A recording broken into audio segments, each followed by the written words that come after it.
Hello viewers, this is me Nandini Roy in conversation with the very phenomenal भजन सम्राट के नाम से उनको जाना जाता है पद्मश्री अनूप जलोटा जी। चलिए उनसे बातें करते हैं और उनकी इतनी खूबसूरत जिंदगी को इस इंटरव्यू के जरिए आपके सामने लेकर आते हैं। मैं हूं अनूप जलोटा और आपको ये बताना चाहता हूं कि बॉलीवुड ठिकाना में फिल्मी गॉसिप्स, फिल्मी न्यूज़, फिल्मी हंगामा और जो मैं किया करता हूं ना वो सब आपको देखने को मिलेगा। तो डोंट फॉरगेट टू सब्सक्राइब और ज़रूर देखिए बॉलीवुड ठिकाना। अनूप जलोटा जी, वार्म वेलकम टू बॉलीवुड ठिकाना। आपका जो ये सफ़र रहा है ज़िंदगी का, करियर का, बहुत खुशनुमा रहा है। उतार चढ़ाव सबके जीवन में होता है, लेकिन आज भी आप हमारे सामने, दर्शकों के सामने अभी भी उस तरीके से खड़े हैं और आपके करोड़ों फैंस हैं। क्या कहना चाहेंगे आपकी इस जर्नी के बारे में? जर्नी बहुत इंटरेस्टिंग रही है और मैं तो इंटरेस्टिंग इसको बनाता ही रहता हूँ। मैं तो रुकता ही नहीं, मैं तो कुछ ना कुछ काम करता ही रहता हूँ। कभी आप मेरी फिल्म देखते हैं, कभी मेरे गाने सुनते हैं, कभी भजन है, कभी गज़ल है, कभी फिल्म सॉन्ग है, कभी वेब सीरीज़ में काम कर रहा हूँ, कभी साईं बाबा बन जाता हूँ कुछ ना कुछ। तो सच तो ये है कि कलाकार के पास जो गुण हैं उन सारे गुणों को उसे सामने दिखाना है कि ये मेरे पास है। अब उसको जिसको पसंद आए वो उसको स्वीकार करे, नहीं पसंद आए तो कोई बात नहीं, हम उस पर और मेहनत करेंगे। तो आज मुझे बड़ी खुशी है कि आपने मुझे 2 साल बाद याद किया। मैं हमेशा याद करती हूँ, आपने 2 साल बाद मुझे टाइम दिया। 7 साल की उम्र से आपने शास्त्रीय संगीत का अध्ययन करना शुरू कर दिया था पिताजी के साथ, पुरुषोत्तम जी के साथ। जी। तो वो अनुभव जरा बताएं, पिताजी के साथ कैसा था? देखिए, पिताजी बहुत स्ट्रिक्ट क्लासिकल टीचर थे और उन्होंने जब हमको सिखाया, ऐसा बैठा के सिखाया कि हिलना नहीं, 3 घंटा यहाँ से नहीं हिलना है, सिर्फ एक ही सुर लगाना है, सिर्फ सा लगाना है। हाँ। तो इस तरह से गाते गाते हम लोग के जो सुर थे वो पक्के हुए। तो यही तरीका होता है सिखाने का। जब तक स्ट्रिक्ट ना हो टीचर तब तक स्टूडेंट तो इधर उधर भाग जाता है, वो ध्यान से सीखता ही नहीं। इसी के साथ जो है साईं बाबा, जो एक फिल्म आई थी शिरडी के साईं बाबा 1977 में, उसमें आपने एक बहुत खूबसूरत सा भजन गाया था, बोलो साईं राम। हाँ, देखिए वो जो फिल्म थी शिरडी के साईं बाबा, मनोज कुमार जी ने उसको बनाया था। उस फिल्म में मुझको 4 गाने गाने का मौका मिला। अच्छा। उसमें गाने थे साईं बाबा बोलो, साईं बाबा बोलो, साईं बाबा बोलो, साईं बाबा बोलो। एक ये था, फिर एक था सुमर मनुआ, हाँ। सुमर मनुआ, सुमर रे पंच तत्व सुविचार। एक था खूबसूरत भोला भंडारी, साईं भोला भंडारी, साईं भोला भंडारी, डम डम डम डम डमरू बजे, डमरू बजे, अरे साईं नाथ शिव शंभु भजे। तो ये 4 गाने मैंने आपको थोड़े सुना दिए। चारों बहुत बेहतरीन, बड़ा मजा आया था गा के। आज भी ये गाने चलते हैं, सुबह सुबह भजन बजता है हर मंदिर में, हर घर में। इसी के साथ जो है, क्या आपका साईं बाबा के साथ कुछ ऐसा कनेक्शन, कोई संबंध, कोई ऐसा रिश्ता रहा है? क्योंकि आप साईं बाबा की फिल्मों में, उनके गानों में ज़्यादा आपको अर्पित होते हुए देखा जाता है। देखिए, साईं बाबा हमारे घर में सभी, हमारे घर के सदस्य उनको गुरु मानते हैं, उनकी पूजा करते हैं। और सत्य साईं बाबा से तो हमारे बहुत क्लोज संबंध रहे। मैं तो पिछले 55 साल से उनको जानता हूँ पर्सनली। उनको सबसे पहली बार मिला था तो मैं 12 साल का था। अच्छा। अभी मैं 67 का हूँ। तो 55 साल पहले उनको मिला और फिर मिलता ही रहा उनके साथ। और मुझे वो कहने लगे छोटे बाबा, तो मैं उनको कहता था मुझे छोटे बाबा क्यों बोलते हो? कहते इसलिए बोलते हैं कि तुमको पता लगेगा क्यों बोलता हूँ। उनको एहसास था, पता लग गया। फिल्म में दर्शाया, फिल्म में काम किया मैंने सत साईं बाबा, और इसमें मैं सत साईं बाबा बना हूँ और मुझे बहुत मजा आया काम। हूबहू वैसे लग भी रहे हैं आप। हाँ, काफ़ी मिल रहा हूँ, एक्चुअली काफ़ी मिल रहा हूँ। आपने बहुत सारे बड़े बड़े म्यूजिक डायरेक्टर्स के साथ काम किया है। एक दिन मैं आपका इंटरव्यू सुन रही थी जहाँ पे आप कहते हैं कि आप रिकॉर्डिंग के लिए नहीं जाया करते थे, आपको सब बुलाते थे। लक्ष्मीकांत प्यारेलाल और मोहम्मद रफ़ी, कितने सारे जो है सब आपको बुलाते थे कि रिकॉर्डिंग के लिए आ जाइए अनूप जी, लेकिन आप जाते नहीं थे। मेरा एक्चुअली क्या था कि मैं अपने कॉन्सर्ट्स में बहुत बिजी था। जब मैं बॉम्बे आया हूँ उसके बाद बहुत जल्दी ही मेरे भजन, मेरी गज़लें इतनी पॉपुलर हो गई कि हम दुनिया भर घूमने लगे। तो जब जब इनके फ़ोन आते थे, कई बार बप्पी लहरी के भी फ़ोन आए, कहाँ हो, तो पता लगा हम अमेरिका बैठे हैं। हाँ, फिर कल्याण जी आनंद जी का फ़ोन आया, कहाँ हो, तो पता लगा हम जापान में बैठे हैं। हाँ, तो इस तरह से हम गाने ज़्यादा फिल्मों में नहीं गा पाए, लेकिन फिर भी जब जब मैं यहाँ होता था उनको बता देता था मैं आ सकता हूँ। तो हमने कुछ गाने सभी के लिए गाए, बप्पी लहरी के लिए गाए, कल्याण जी आनंद जी, लक्ष्मीकांत लाल, R.D. बर्मन, हृदयनाथ मंगेशकर, आनंद मिलिंद, सबके लिए मैंने थोड़ा थोड़ा गाया। क्योंकि मेरा मन नहीं था कि मैं टोटल प्लेबैक सिंगर बनूं। मेरे मन में ये था कि मैं अपने पिताजी की तरह स्टेज पे जैसे महफिल में गाते हैं वो बनूं, लाइव ऑडियंस, और वही मैं बनाऊं, वही काम करता हूं मेन। मतलब बंद पिंजरे में आप नहीं गाते। नहीं रह सकते, नहीं रह सकते। किशोर कुमार जी के साथ आपका बहुत लगाव था। बहुत लगाव था, और वो भी मेरा गाना बहुत पसंद करते थे, मैं उनका पसंद करता हूँ। तो एक बार मैं उनके पास गया था कि मेरी फिल्म में आप गाना गाइए, मैं म्यूज़िक दूंगा। तो उन्होंने कहा नहीं नहीं, मैं नहीं गाऊंगा, तुम तो बहुत मुश्किल बना दोगे, क्लासिकल बना दोगे। मैंने कहा नहीं नहीं, मैं आपके मतलब का बनाऊंगा।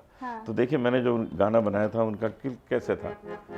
नहीं दूर मंजिल, नहीं दूर तुझसे, नहीं दूर मंजिल, नहीं दूर तुझसे, इन राहों पे तू चलता चल, जब चाहे तू मचलता चल, जिंदगी नहीं दूर तुझसे।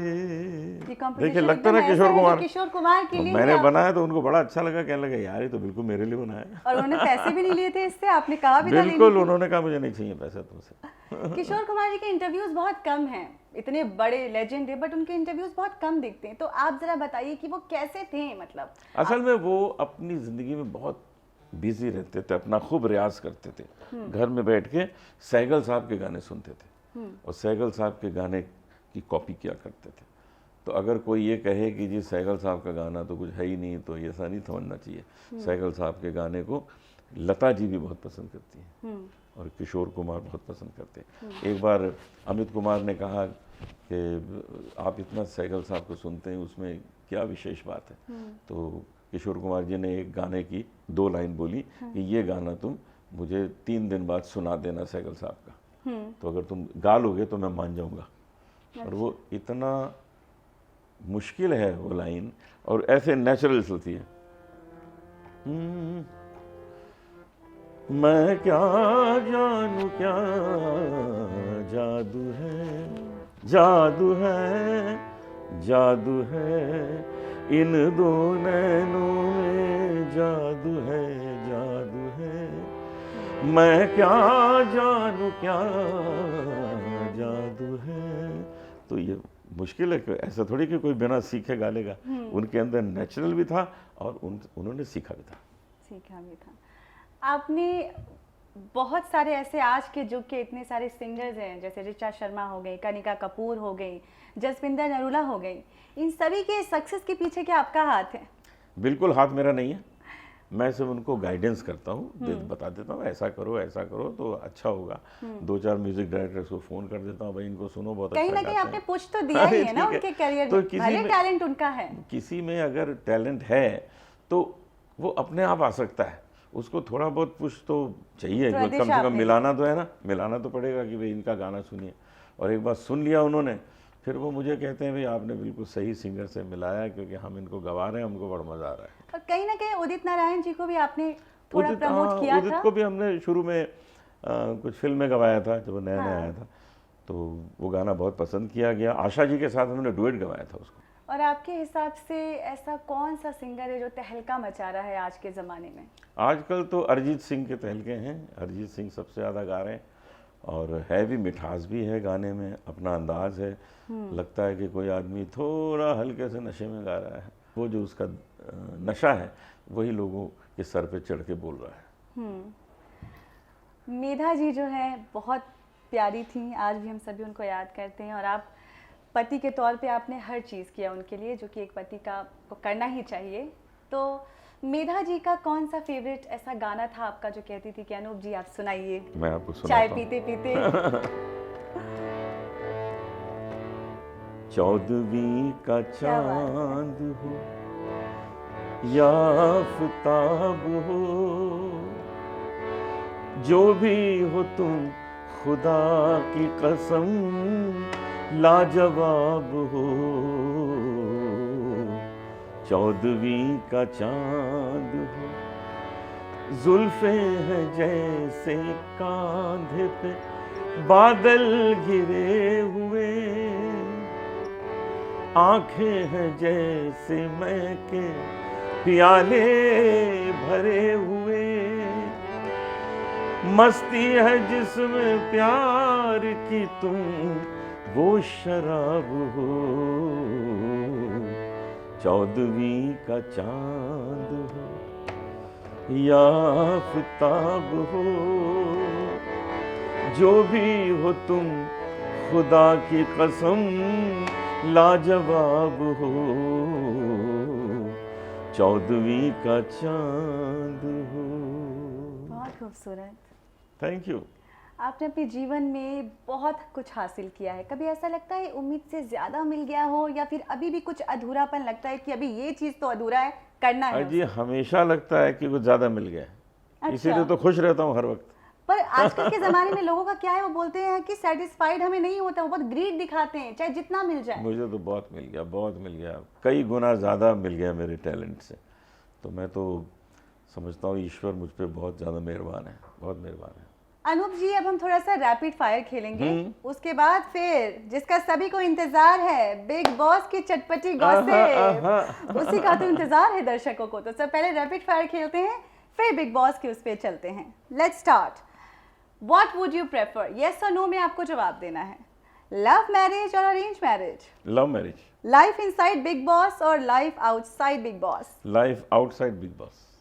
Your favorite Big Boss contestant in today's like Big Boss season 14 में? Rahul Vaid. I am not following, but I know he is there. Nainital और उत्तराखंड और मुंबई? नैनीताल। नैनीताल, always आपका जन्म वहाँ हुआ था। मैरिज और live in relationship? Marriage. Marriage, it's a beautiful relationship. Yes yes. गजल और भजन? गजल। आपका खुद का कोई पसंदीदा गजल? चांद अंगड़ाइयाँ ले रहा है। हो जाएगा। हाँ। चांद अंगड़ाइयाँ ले रहा है, चांदनी मुस्कुराने लगी है, एक भूली हुई सी कहानी फिर मुझे याद आने लगी है। चांद अंगड़ाइयाँ ले रहा है, चांदनी मुस्कुराने लगी है। ऐसी लागी लगन और रंग दे चुनरिया? ऐसी लागी लगन। हो जाएगा। ऐसी लागी लगन, मीरा हो गई मगन, वो तो गली गली गली गली हरी गुल गाने लगी, महलों में पली बन के जोगन चली, मीरा रानी दीवानी कहाने लगी। ऐसी लागी लगन, मीरा हो गई मगन। पद्मश्री और ग्रैमी अवार्ड? पद्मश्री। पद्मश्री हमारे देश का अवार्ड सबसे बड़ा। 2012 में जब आपको ये अवार्ड मिल रहा था, क्या क्या लग रहा था जब आप अवार्ड ले रहे थे उस वक्त, आपकी फीलिंग क्या थी दिल की? जब फोन आया था होम मिनिस्ट्री से कि जब हम आपको इस साल पद्मश्री दे रहे हैं, तो मैंने सबसे पहले अपनी मम्मी को फ़ोन किया कि आप बड़ी खुश होंगी कि मुझे इस साल पद्मश्री मिल रहा है। तो कह लेगी हाँ मैं बहुत खुश हूँ, अब जरा ठीक से गाना आज से। मतलब कहते हैं कि बच्चा कितना भी बड़ा हो जाए लेकिन माँ की नजरों में बच्चा ही रहता है। कि सबसे पहले कॉल आपने अपनी मम्मी को फोन किया। तो चलिए अब हम बढ़ते हैं अपने बिग बॉस के पड़ाव पे, जहाँ पे बिग बॉस के घर में क्या चलता है वो बताएंगे अनूप जी खुद अपनी जुबान से, क्योंकि वहाँ रह कर आए हैं और तहलका मचा कर आए हैं। अनूप जी, आप बिग बॉस 12 में बतौर कंटेस्टेंट गए थे। वहाँ जाने के बाद आपका जो एक छवि है दुनिया के सामने, वो बहुत ही हिल गया था। दुनिया को हिला दिया था आपने, क्योंकि आपका छवि एकदम सादगी भरा, जो इंसान गजल गाता है, भगवान की उसमें लीन रहते हैं। उसको प्यार करना मना। मतलब आप प्यार करना मना है? मतलब आपको सच में जसलीन से प्यार हुआ मैंने था? पूछा है कि प्यार करना मना है, जवाब दीजिए। तो आपने प्यार किया था मतलब बिग बॉस में? प्यार तो हम सारी दुनिया से करते हैं। आपसे भी करते हैं। आपने खुद ही देखिए, आप फंस गए अपने सवाल में खुद ही, मैंने पूछा सवाल में जवाब खुद ही दे दिया। देखिए बिग बॉस के अंदर तो सब कुछ किया जाएगा ना, नहीं तो बिग बॉस देखेगा कौन? लड़ाई झगड़ा देखेंगे या प्यार देखेंगे? हाँ। तो हम लड़ाई झगड़ा तो हमको करना आता नहीं, तो हमने प्यार दिखा दिया। नहीं, आपकी वजह से ही बिग बॉस काफी लोग देखते थे, जब काफी आप चला, गए 1.5 महीने काफी के चला। बाद तो बहुत रूखा सूखा हो गया बिग बॉस। लेकिन वहाँ का अनुभव बताइए कि कैसा है घर, कैसा है, क्या चीजें हैं वहाँ की जो अंदर की बात जो आप दर्शकों को बताएंगे? देखिए बिग बॉस हमने पहले कभी देखा नहीं था, हम्म। हमने बिग बॉस उसके बाद भी नहीं देखा, अच्छा, फॉलो नहीं करते हैं उसके बाद? और हमने अपना भी कोई एपिसोड नहीं देखा। क्या बात कर रहे हैं? हम सिर्फ खेले हैं अंदर जाकर, हाँ। खूब मस्ती से खेले हैं, क्योंकि मेरे लिए वो पेड हॉलीडे था। पेड हॉलीडे से मुझे याद आया कि आपने एक जगह बोला है कि बिग बॉस के घर में जहाँ लोग पैसे बना रहे होते हैं, आपका फाइनेंशियल लॉस हुआ था वहाँ जाके। लॉस हुआ था क्योंकि हम कॉन्सर्ट से उससे ज्यादा कमाते हैं। तो फिर क्यों definitely- हामी भरी आपने जब अरे कॉन्ट्रैक्ट 1.5 महीने की छुट्टी मिली ना। तो छुट्टी आप तो घर Holiday? पे भी बिता सकते थे। नहीं यार नहीं, इसके पीछे कोई बात है।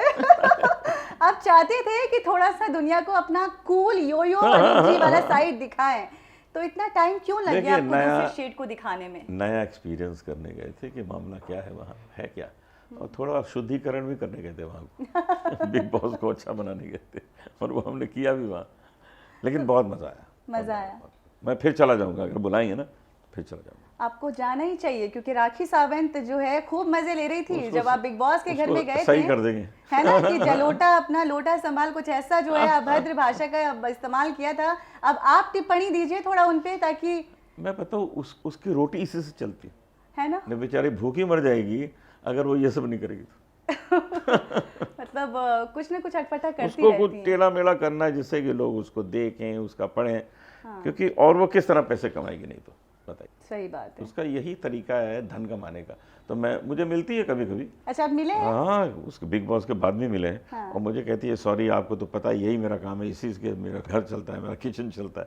तो मैंने कहा ठीक है, तुम बोलते रहो, कोई बात सही बात है। तो आप बिग बॉस 14 फॉलो नहीं कर रहे हैं अभी? नहीं, मैंने कभी नहीं देखा आज तक, बिल्कुल भी नहीं। तो बिग बॉस एक स्क्रिप्टेड शो है? नहीं, बिल्कुल स्क्रिप्टेड नहीं है। वहाँ पर लोगों के जैसे जैसे मूड बनते हैं वैसे वैसे वो आगे बढ़ता है। हम अपने घर में तो कभी झगड़ा इतना नहीं करते रोजमर्रे की जिंदगी में, तो बिग बॉस के घर में ऐसा क्या हो जाता है कि राशन को लेकर कोई बात ना भी हो तो उसमें से भी कुछ अलग महसूस कर लेंगे, अलग मिस इंटरप्रिटेशन कर लेंगे? हम बताते हैं इरिटेशन कैसे होता है वहाँ। आपका मन है कि आप आज ट्रेडमिल में जाएं, आधा घंटा ट्रेडमिल करें, तो आप तैयार व्यार हुए, शूज़ पहने, वो सब किया, गए ट्रेडमिल के ऊपर खड़े हुए, उधर से उन्होंने ट्रेडमिल ऑफ कर दी। अच्छा, ऐसा होता है? तो आप इरिटेशन आता है, ये क्या हुआ? तो इस तरह की चीज़ें वो लोग करते हैं जिससे कि जो कंस्टेंट्स हैं उनके अंदर गुस्सा बढ़ता है, और वो गुस्सा किसी और पे उतारते हैं। ट्रेडमिल थोड़ी तोड़ देंगे, वहाँ की प्रॉपर्टी तोड़ना मना है, हाँ। लेकिन वो गुस्सा जो है वो किसी दूसरे पे उतारेंगे। इस तरह की बातें बढ़ती हैं। और क्या ये सच है कि वीकेंड पे सलमान खान के घर से खाना आता था कंटेस्टेंट? यस, फ्राइडे को वो लेके आते थे खाना अपने साथ। अच्छा, क्या होता था उनका खाना? मजेदार खाना बताइए। बहुत बढ़िया, नॉन वेजिटेरियन बहुत बढ़िया। वेजिटेरियन तो हम लोग खुद बना लेते थे वहाँ। हाँ। और वहाँ से बिरयानी आती थी, और चिकन करी, मटन करी, और प्रॉन करी, और बहुत बहुत बढ़िया खाना आता था। अच्छा, तो बिग बॉस का कोई ऐसा एक लम्हा बताइए जिसको आप मिस करते हैं कि एक बार मैं फिर जाऊं तो वो लम्हा जी लूं फिर से? एक लम्हा जो मैं वहाँ मिस करता हूँ वो ये था कि मैं वहाँ बैठ के सबको गाना सिखाता था। अच्छा, ये फुटेज थोड़ा हमने देखा नहीं। थोड़ा दिखाया होगा, थोड़ा दिखा, हाँ, लेकिन मैं सिखाता था, सिखाते थे। सबको बैठा था, क्योंकि मैं रियाज तो रोज़ करता था, तो सबको बैठा देता था, आ जाओ बैठो गाओ, हाँ। थोड़ा प्राणायाम करो, थोड़ा योगा करो। हाँ। तो वो मैं भूल नहीं सकता हूँ कि उसमें से कुछ आते थे, कुछ नहीं आते थे। हाँ। वो समय बहुत प्यारा गुजरता था। प्यारा, मतलब ऐसा लग रहा है आपकी बातों से कि आपने बिग बॉस का जो घर का स्टे है वो आपने बहुत मजे किए हैं, मतलब मैंने नॉर्मल किए, जैसे मैं यहाँ रहता हूँ हाँ। वैसे वहाँ रहता था। सुबह उठ के वैसे ही अपना जाके सूर्य को नमस्कार करना, उसके बाद पेड़ों में पानी देना, उसके बाद अपना योगा करना, जल नीति करना, जो मेरा है रियाज करना, वही सब मैं कितना यहाँ टाइम मिलता था वहाँ? बहुत मिलता था। अच्छा, क्योंकि शो में ऐसा दिखाते हैं कि सब बहुत अफरा तफरी भाई चल वो रही लोग है। लड़ाइयाँ करते थे, हम ये सब करते थे। लेकिन लड़ाई करके लोग फुटेज में बनना, लाइमलाइट चाहते तो थे, क्या आप हुआ? बिना कुछ किए ही लाइमलाइट में थे। नहीं तो बड़ी बात है। मुझे कोई इंटरेस्ट थोड़ी था कि वहाँ मुझे पूरे टाइम रहना और जीतना है। अरे महीना हो गया, बहुत हो गया, मैंने कहा चलो यार छोड़ो, हमको जाए हम। जसलीन के साथ ही क्यों? अब आप बोलेंगे वो स्टूडेंट है, लेकिन फिर भी नहीं, मैं तो किसी के साथ जा सकता, आप चलिए, मैं आपके साथ चला जाऊँ। अरे वाह। मुझे कोई कोई एतराज़ नहीं है। हाँ। कोई एतराज़ नहीं है। वो भी गाती है, वो भी स्टूडेंट है। उसने कहा चलिए चलिए। क्योंकि विचित्र जोड़ी बन के जाना था। उसको कहा था, मुझे नहीं कांटेक्ट किया था बिग बॉस ने, उसको किया था। और एक और कंट्रोवर्सी सामने आई थी, क्या सच्चाई है वो तो अब बताएंगे, कि जो उनके पिता हैं जसलीन के, वो आपके पुराने दोस्त हैं हाँ शायद। है, बिल्कुल है। तो उनको नहीं पता था कि बिग बॉस के घर में उनकी बेटी के साथ आपका नाम इस तरीके से जोड़ा जाएगा, ये सब दर्शाया जाएगा? किसी को भी नहीं पता था। हमको तो ये पता था कि शिष्य और गुरु के तरह हम जा रहे हैं, ये हम लोगों ने डिसाइड किया था। तो जसलीन ने स्टेज तो पर जसलीन ने वहाँ बोल दिया ये, तो आपको गुस्सा नहीं आया, करे क्या कर रही हो? गुस्सा मुझे आता ही नहीं। आप भी बोल के देख लो। अच्छा, तो फिर चलिए अच्छी बात है, लेकिन बहुत एंजॉय तो किया उस शो को। खैर, जसलीन के साथ कोई भजन आपका क्यों नहीं आया? जसलीन के साथ तो फिल्म आ रही है। जसलीन की तो फिल्म वो तो आई मेरी नहीं है, स्टूडेंट वो है, मेरी पूरी फिल्म स्टूडेंट है। मतलब बिग बॉस में जाने के बाद इतना कंट्रोवर्सी बन गया, लोगों को आने के बाद आपने समझाया कि हम लोगों के बीच में सिर्फ गुरु शिष्य ही का ही रिश्ता है, लोग फिर भी नहीं माने। तो बजट इतना पैसा खर्च करके आपको अब फिल्म बनाना पड़ रहा है, सोच शायद एक और बनाएंगे, महंगा पड़ गया है ना? एक और बनाएंगे उसके बाद। एक वो क्या होगा? वो कुछ और होगा, अभी एक तो देख लीजिए। अच्छा, रिलीज होने का इंतजार कर रहे हैं। साथ ही बिग बॉस के घर में जब जसलीन ने आपके गाल पे किस किया था, तो आप कहते हैं दूसरा गाल किसी और के लिए छोड़ देना। कौन है वो किसी और? कौन नहीं, है? मैंने वहाँ का किसी और को करना है तो कर लो, क्योंकि मैं तो करूँगा नहीं। तुम लोगों को करना कर लो, मैंने तो नहीं किया। अच्छा, हमें लगा कि कोई और नहीं गर्लफ्रेंड होगी। वहाँ जो भी थी, मैंने कहा तुम लोग किसी को करना है भाई, आ जाओ। अनूप जी, बिग बॉस के बारे में तो बहुत कुछ आपने खुलासे किए और अभी सबको क्लियर हो गया है कि वो स्टूडेंट ही हैं और फिल्म रिलीज हो रही है, तो Yes. देखकर और क्लियर हो जाएगा। तो क्या ऐसा है कि फिल्म का प्रमोशन आपने बिग बॉस के घर में जाके तो नहीं किया कि वो नहीं, मेरे तब तो स्टूडेंट? इरादा ही नहीं था ऐसा कुछ। इरादा अच्छा। ही नहीं, तो वो तो बाद में इतना हंगामा हो तो हमने कहा चलो एक फिल्म भी बनाई जाए। और आपने जसलीन के पिताजी के साथ ये कहा है कि हम कन्यादान भी करेंगे जसलीन का? बिल्कुल कन्यादान होगा उसका, जरूर होगा। फिल्म में भी होगा, बाहर भी होगा। क्या बात है। चलिए, बहुत अच्छा लगा अनूप जी, हमेशा एक बहुत Thank ऑनर्ड you. फील करती हूँ जब भी Thank you. आपके साथ बैठती हूँ, Thanks. इंटरव्यू करती हूँ। साथ ही जरा बता दीजिए कि आपका अपकमिंग प्रोजेक्ट क्या है? अपकमिंग प्रोजेक्ट्स बड़े इंटरेस्टिंग है। अब मैं एक्टिंग कर रहा हूँ बहुत सी फिल्मों में। क्या बात है। एक फिल्म आ रही है करतूत, उसमें मैं पुलिस कमिश्नर हूँ। एक फिल्म आ रही है जो सत्य साईं बाबा तो चली रही है, इसकी पार्ट 2 भी शुरू हो रही है। अच्छा। ये इसकी सक्सेस इतनी हुई है कि पार्ट 2 शुरू हो रही है और उसको डायरेक्ट भी मैं भी करूँगा। तो मतलब प्रोड्यूसर भी है, डायरेक्टर भी है, सिंगर भी है, गजल भी गाते? प्रोड्यूसर नहीं हूँ, इसमें भी आपने प्रोड्यूसर कोई नहीं एक हूँ। फिल्म प्रोड्यूस की थी वैसे? नहीं, प्रोड्यूसर तो मैंने 14-15 फिल्में की हैं, उसमें भोजपुरी भी है, हिंदी भी है। हाँ। लेकिन ये मैंने नहीं बनाई, ये बालकृष्ण श्रीवास्तव है जिन्होंने बनाई है, और सेकंड भी वही बनाएंगे। लेकिन मुझे वो एज डायरेक्टर भी इसमें ले रहे हैं। एक फिल्म आएगी, उस फिल्म का नाम बहुत अच्छा है, हिंदुत्व। वो करण राजदान बना रहे हैं, डायरेक्ट कर रहे हैं, उसमें भी मुझे एक बहुत अच्छा रोल दिया है। एक फिल्म है टोकन, उसकी इस 15 तारीख से आगरा में शूटिंग है, उसमें भी मैं हूँ। तो बहुत सी फिल्मों में आप मुझे देखेंगे, एक नया काम हो रहा है। और ऐसे ही आते हुए इंटरव्यू लेते रहेंगे। बिल्कुल बिल्कुल बिल्कुल। बिल्कुल। तो चलिए फिर कुछ अब गायन वादन देखा जाए, सुना जाए बिल्कुल, अनूप जी बिल्कुल। से। तो चलिए शुरू करते हैं। तो हम बुलाते हैं, एक हमारी स्टूडेंट हैं, बहुत अच्छा गाती हैं, निताशा अग्रवाल। निताशा, आप आइए, यहाँ बैठिए। निताशा जी, बहुत बहुत स्वागत है हमारे शो पर आपका। आप भी सिंगर हैं और जल्द ही आप इन्हें देखेंगे बहुत सारी मूवीज में गाते हुए। एक्टिंग भी करने जा रहे हैं। एक्टिंग भी करते हुए देखेंगे आप। हाँ जी, एक भजन जो मैंने इनको सिखाया, थोड़ा सुना दीजिए।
बहुत अच्छा, बहुत ही अच्छा, बहुत खूबसूरत। अच्छा, बहुत अच्छा। जल्द ही आपको, अब तो, अब क्या प्लानिंग है आपकी आगे? प्लानिंग मेरे को म्यूजिक में आगे बढ़ना है ऑफ कोर्स, एंड अनूप जी मेरा साथ दे रहे था।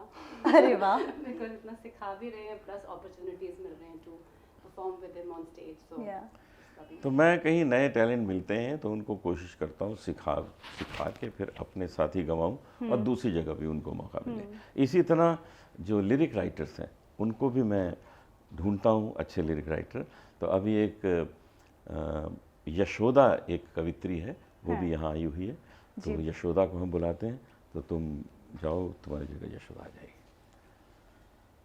तो अब हम यशोदा को बुलाते हैं, यशोदा आइए, और वो जो भजन हम बना रहे थे वो मुझे स्वागत है दीजिए। आपका यशोदा जी शो पर। कहाँ लिखा है आपने वो भजन? ये लिखा है।